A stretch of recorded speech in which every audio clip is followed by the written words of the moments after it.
तो दोस्तों आज हम फिर से आपके लिए लेकर आए हैं देश दुनिया की सभी ताजा बड़ी खबरें। फटाफट एक एक कर विस्तार से आज आपको बताएंगे, तो वीडियो को अंत तक जरूर देखें। दोस्तों पहली खबर में आपको बता दें कि कैलिफोर्निया के बाद अब ब्रिटेन में इस्लाम ने रचा इतिहास। ईसाई पादरी के बाद अब ब्रिटेन के मशहूर शेफ ने कबूल किया इस्लाम धर्म। पूरी दुनिया में इस्लाम की चर्चा। वहीं आपको बताएंगे दोस्तों की कर्नाटक में बीजेपी को बड़ा झटका। एमएलसी पुतन्ना ने पार्टी से दिया इस्तीफा, कांग्रेस में होंगे शामिल। वहीं आपको बताएंगे दोस्तों की महाराष्ट्र पुलिस ने नागपुर में भीख मांगने पर लगाई रोक, पुलिस ने किया ऐलान। वहीं आपको बताएंगे दोस्तों की ईडी ने पूछताछ के बाद तिहाड़ जेल में मनीष सिसोदिया को किया गिरफ्तार। आम आदमी पार्टी को बड़ा झटका।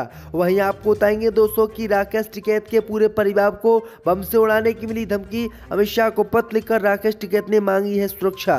वहीं आपको बताएंगे दोस्तों की पूरी दुनिया को बेवकूफ बनाकर पाकिस्तान ने पुतिन और जेलेंस्की का दिया साथ। यूक्रेन को चुपचाप पाकिस्तान भेज रहा हथियार, तो अब रूस से मांग लिए है गेहूं। तो पूरी दुनिया में पाकिस्तान की भी चर्चा हो रही। तो दोस्तों सभी खबरों को आपको एक एक कर बताने वाले हैं। वीडियो को लाइक कर चैनल को सब्सक्राइब कर दें। इसी बीच पर तो दोस्तों अगली खबर की ओर, तो इस्लाम ने रचा पूरी दुनिया में इतिहास। कैलिफोर्निया के ईसाई पादरी के बाद अब ब्रिटेन के शेफ ने कबूल किया पूरे घर के साथ इस्लाम धर्म।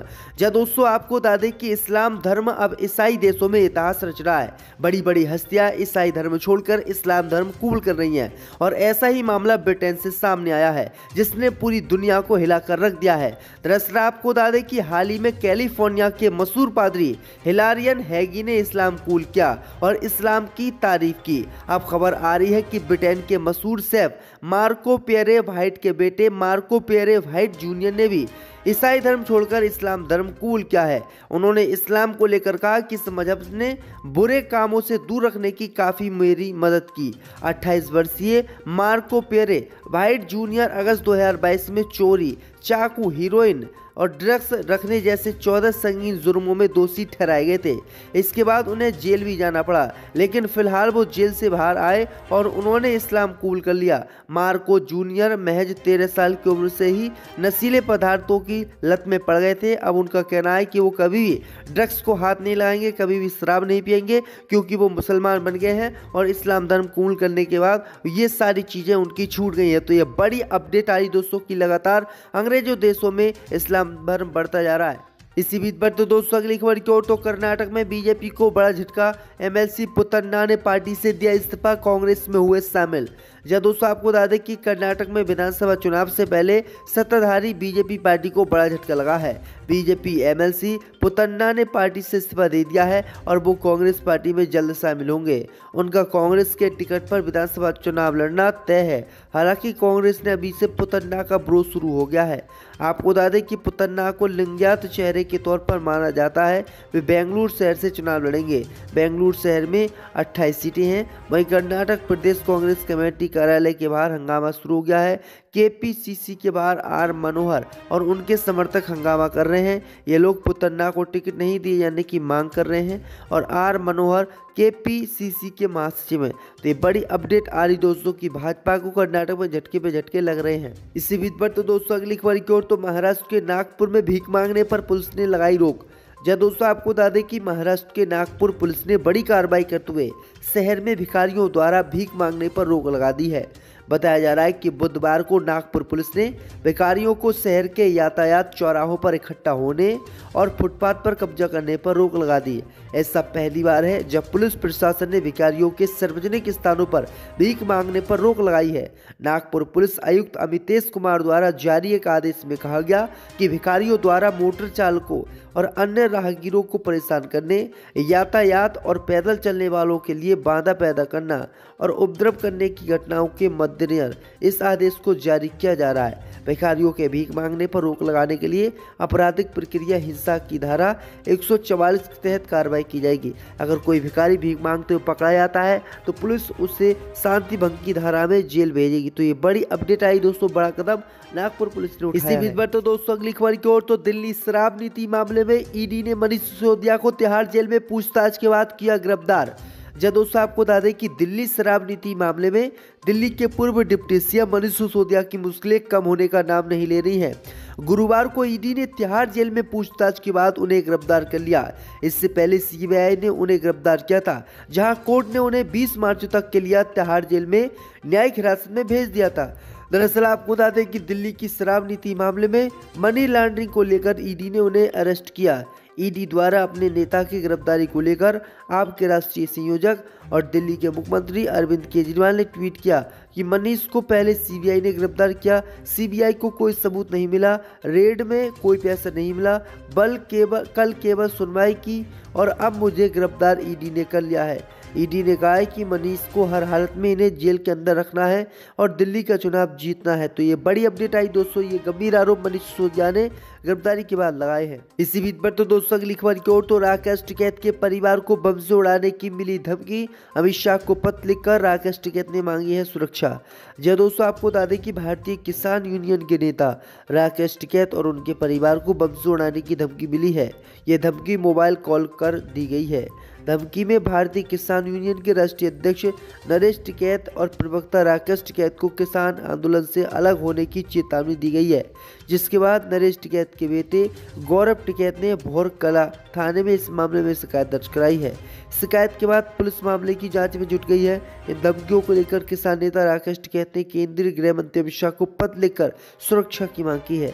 टिकैत ने गृह मंत्री अमित शाह से मांग की है कि उत्तर प्रदेश के अलावा अन्य राज्यों में भी उनकी सुरक्षा के पुख्ता इंतजाम किए जाएं और गृह मंत्रालय द्वारा इस धमकी के मामले की जांच कराई जाए। इसी बीच पर तो दोस्तों अगली खबर की ओर तो धोखेबाज पाकिस्तान का फिर पर्दाफाश, जेलेंस्की को दिया हथियार तो पुतिन से लिया गया हूँ। जब दोस्तों आपको बता दें कि पाकिस्तान भले ही जितनी मर्जी कंगाल क्यों न हो जाए, लेकिन वह अपनी हरकतों से कभी बाज नहीं आता। यूक्रेन युद्ध में पाकिस्तान एक ऐसा देश है जो दोनों तरफ खेला है। जुलाई 2022 से ही पाकिस्तान लगातार यूक्रेन को चुपचाप हथियार की सप्लाई कर रहा। ऐसा करके साफ नजर आ रहा है कि पाकिस्तान युद्ध में पश्चिमी देशों के साथ खड़ा है, मगर पाकिस्तान इस बात से इनकार करता रहा। उसने यूक्रेन को हथियार की आपूर्ति नहीं की। दरअसल आपको बता दें कि पूरी दुनिया के देशों को पागल बनाकर पाकिस्तान दोनों तरफ डबल गेम खेलता रहा।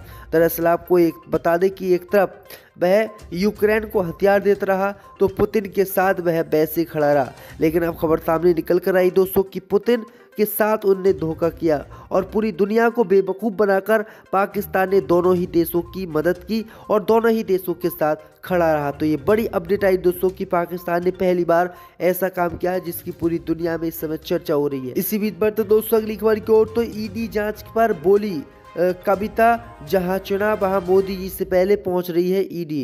यह दोस्तों आपको बता दें कि तेलंगाना के मुख्यमंत्री के चंद्रशेखर राव की एमएलसी बेटी के कविता ने केंद्रीय एजेंसी ईडी को पूछताछ करने के लिए घर आने की अपील की। उन्होंने कहा कि ईडी घर आकर पूछताछ क्यों नहीं कर सकती। कविता ने कहा कि अडानी मामले में कोई कार्रवाई नहीं होती है। कविता ने कहा कि जिस देश में गांधी जी पैदा हुए हैं, इस देश में झूठ का राज चल रहा है। संसद में पीएम मोदी झूठ बोल रहे हैं। कविता ने कहा कि जिस राज्य में चुनाव है वहां मोदी जी से पहले ईडी पहुंच रही है। तो ये बड़ी अपडेट आई। ये गंभीर आरोप उन्होंने जो है जांच एजेंसियों पर लगाए हैं। इसी बीच पर तो दोस्तों अगली खबर की ओर तो उमेश पाल हत्याकांड के बाद इलाहाबाद यूनिवर्सिटी का मुस्लिम हॉस्टल सील, छात्रों ने रेलवे स्टेशन पर गुजारी रात।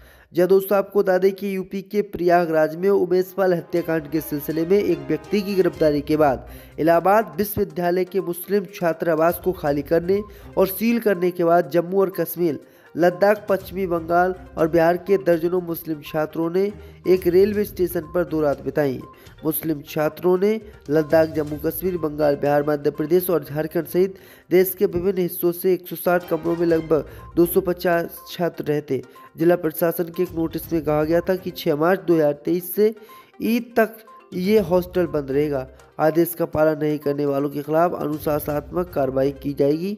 वहीं आपको बता दें कि छात्रों ने ऐसा होने पर नाराजगी जताई है और कहा है कि हम ईद तक कहां पर रुकेंगे, किसके घर में रहेंगे। तो ये बड़ी अपडेट आई दोस्तों कि योगी सरकार ने मुस्लिम हॉस्टल को सील कर किस तरह से मुस्लिम समुदाय के लोगों को परेशान किया। और दूसरा रास्ता नहीं है, पुलिस पकड़ ले और फिर एनकाउंटर करे, ये तो दंडनीय अपराध है और इस पर कार्रवाई योगी सरकार पर होनी चाहिए। तो ये बड़ी अपडेट आई दोस्तों कि इन्होंने ये बड़ा बयान दिया। आप देखते हैं योगी सरकार अतीक अहमद के बेटे की हत्या करती है या नहीं, क्योंकि अतीक अहमद के बेटे के साथ साथ 2 अन्य लोगों का एनकाउंटर अब तक यूपी पुलिस ने कर दिया है, जो कि बिल्कुल गलत है और कोर्ट भी इस पर कोई भी संज्ञान नहीं ले रहा है। अपनी स्पीच को रोकते हो, तुम लोग शैतान ग्रस्त हिंदू बने रहोगे। अचानक शैतान हिंदू से ही भाग गया, इसलिए मोदी, अमित शाह और जितने भी हिंदू हैं सभी शैतान हैं। जो बड़ी अपडेट निकल के सामने